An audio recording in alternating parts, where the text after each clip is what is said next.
नमस्कार मंडळी, श्री स्वामी समर्थ. मी संध्या. माझ्या चॅनलमध्ये तुम्हा सर्वांचं खूप खूप मनापासून स्वागत करते. बघा, आपल्या सर्वांना माहिती आहे की आता अधिक महिना सुरू आहे, ज्यालाच आपण पुरुषोत्तम माससुद्धा म्हणतो. बघा, या पुरुषोत्तम महिन्यामध्ये आपल्याला जास्तीत जास्त भगवान विष्णूंची सेवा केली जाते. कारण हा महिना म्हणजे पुरुषोत्तम मास हा भगवान विष्णू यांनाच समर्पित असतो. म्हणून आपण त्यांची अधिकाधिक सेवा करत असतो. आणि या महिन्यामध्ये आपण जेवढी काही त्यांची सेवा करू, म्हणजे भगवान विष्णूंची छोटी करो मोठी करो थोडी जास्त जेवढी काही सेवा करू ना, त्याचं पुण्य फळ हे आपल्याला 100 पटीने मिळत असतं. आपल्याला या धोंड्याच्या महिन्यामध्ये अधिक महिन्यामध्ये जास्तीत जास्त आपल्याला भगवान विष्णूंची सेवा करायची असते. आणि बघा, ज्या घरामध्ये भगवान विष्णूंची सेवा केली जाते तिथून माता लक्ष्मी कधीही जात नाही. त्यामुळे आपल्या घरामध्ये सुख समृद्धी आणि आनंद नांदतो. यासाठी आपल्याला मी ज्या सांगणार आहे त्या सेवा करायच्या आहेत. आता बघा, या ज्या सेवा आहेत या सेवा केल्यामुळे आपल्याला कशाचीच कमी पडणार नाही. आपल्या घरामध्ये भूत प्रेत पिशाच अडचणी रोग आजार काहीही येणार नाही. इतक्या प्रभावशाली या सेवा आहेत. आणि या सेवेमुळे बघा, आपण काय म्हणतो की पैसा असला म्हणजे आपल्याकडे सगळ्या गोष्टी आहेत असं नसतं.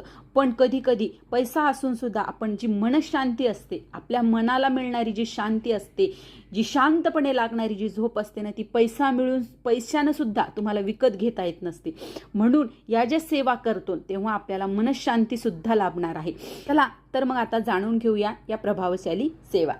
आपल्याला सर्वात अगोदर आता आपण ज्या काही सेवा आपण पाहणार आहोत त्या सेवा आपल्याला शक्य झालं तर या अधिक महिन्यामध्ये दररोज केल्या तरीही चालणार आहेत. पण जर नाही शक्य झालं तर कमीत कमी उद्यापासून गुरुवारी तरी आपल्याला या सेवा करायच्या आहेत. आता बघा, सर्वात अगोदर आपल्याला दररोज आपल्या नित्यसेवेमध्ये दिलेला आहे. बघा, दररोज गीतेचा 15वा अध्याय मराठी पण आहे, प्राकृत पण आहे आणि संस्कृतमध्ये पण आहे. जो तुम्हाला शक्य होईल तो तुम्ही गीतेचा 15वा अध्याय आपल्याला पठण करायचा आहे. त्याचबरोबर आपल्याला व्यंकटेश स्तोत्राचं पठण करायचं आहे. आता बघा, व्यंकटेश स्तोत्र तुम्ही मराठीतलं वाचू शकता किंवा छोटं आपल्या नित्यसेवेच्या पुस्तकामध्ये दिलेलं आहे ते सुद्धा तुम्ही वाचू शकता. कुठलंही जे तुम्हाला शक्य होईल ते तुम्ही व्यंकटेश स्तोत्राचं तुम्ही पठण करायचं आहे. त्याचबरोबर आपल्याला विष्णू गायत्री मंत्र म्हणायचा आहे. आता बघा, हे जे मंत्र आहेत विष्णू गायत्री, लक्ष्मी गायत्री, नवार्णव मंत्र, कुबेर मंत्र, हे जे मंत्र आहेत ना, हे प्रत्येकी आपल्याला एक एक माळ घ्यायचे आहेत. पण बघा, आता एक एक माळ घ्यायला खूप वेळ लागतो आणि कधी कधी काय होतं, जे नवीन सेवेमध्ये आलेले आहेत त्यांना काय होतं, खूप आळस यायला लागतो, खूप बोर व्हायला लागतं, मग ते सेवाच सोडून देतात. त्यामुळे आता हे बघा, विष्णू गायत्री, लक्ष्मी गायत्री, नवार्णव मंत्र, कुबेर मंत्र हे फक्त तुम्ही 16 वेळेस घेतले तरीही चालणार आहेत. त्यामुळे तुम्ही फक्त 16 वेळेस सुद्धा हे मंत्र घेऊ शकता. पण बघा, आपण कुठलीही सेवा करत असताना आपल्याला सर्वात अगोदर स्वामी स्थवन घ्यायचं आहे आणि एक माळ श्री स्वामी समर्थ या मंत्राची आपल्याला एक माळ आपल्याला घ्यायची आणि नंतर आपण सेवा सुरू करायची आहे. त्याच्यानंतर बघा, आता गुरुचरित्रातला आपल्याला 14वा अध्याय आवर्जून वाचायचा आहे. बघा, ज्या घरामध्ये दररोज गुरुचरित्रातील 14वा अध्याय पठण केला जातो तिथं कशाचीच कमी पडत नाही. भूत प्रेत पिशाच अडचणी रोग आजार काहीही त्या घरामध्ये राहत नाही. इतका प्रभावशाली हा गुरुचरित्रातील 14वा अध्यायाचा ग्रंथ आहे. तर बघा, हा ग्रंथ जास्त काही मोठा नाही, एकदम छोटासा आहे. आणि या ग्रंथाची व्हिडिओ क्लिप ही आपल्या चॅनलवरती आहे. त्याची लिंक मी तुम्हाला नक्की डिस्क्रिप्शन बॉक्समध्ये देईल. बघा, हा ग्रंथ आहे 14वा अध्याय आहे ना गुरुचरित्रातला, तो तुम्ही आता तुम्हाला समजा पठण करायला वेळ नाहीये तर तुम्ही काम करत करत सुद्धा ऐकू शकता. त्याची लिंक मी तुम्हाला नक्की डिस्क्रिप्शन बॉक्समध्ये देईल. तुम्ही तिथे जा आणि तो ग्रंथ नक्की ऐका, 14वा अध्याय. त्याचबरोबर बघा, आपल्या नित्यसेवेच्या पुस्तकामधील गुरुचरित्र अवतरणिका दिलेली आहे. तर तुम्ही गुरुचरित्र अवतरणिका जास्त काही मोठी नाही, 2च पानाची आहे, ती सुद्धा तुम्हाला प्रत्येक गुरुवारी आवर्जून या ज्या सेवा सांगितल्या आहेत या तुम्ही आवर्जून पुढच्या म्हणजे उद्याच्या गुरुवारपासून नक्की करा. फक्त हे 4 गुरुवार तुम्ही करून बघा, तुम्हाला जाणवेल की आपल्या घरामध्ये किती फरक जाणवायला लागलेला आहे.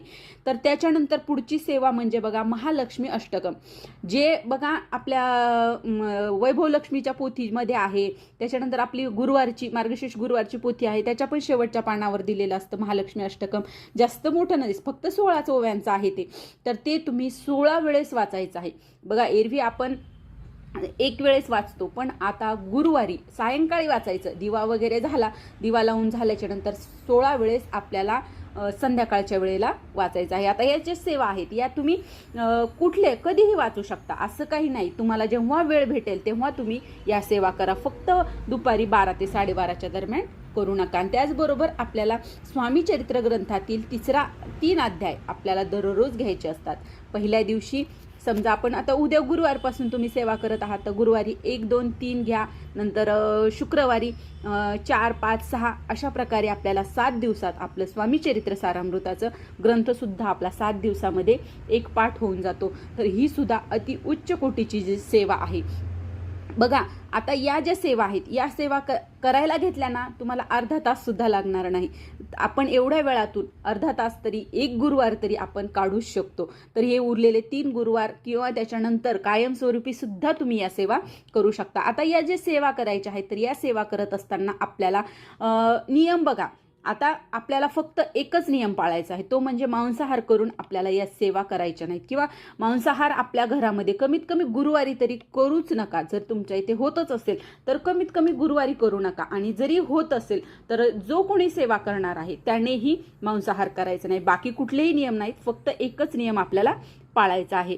तर ही होती गुरुवारची, अधिक महिन्यातील गुरुवारची अतिशय प्रभावी अशी सेवा जी मला तुमच्यापर्यंत पोहोचवायची होती. तर कसा वाटला व्हिडिओ नक्की कमेंट करून सांगा. आणि जर व्हिडिओ आवडला असेल तर आपल्या चॅनलला लाईक करा, जास्तीत जास्त लोकांपर्यंत हा व्हिडिओ शेअर करा आणि आपल्या चॅनलला सबस्क्राईब करा. श्री स्वामी समर्थ.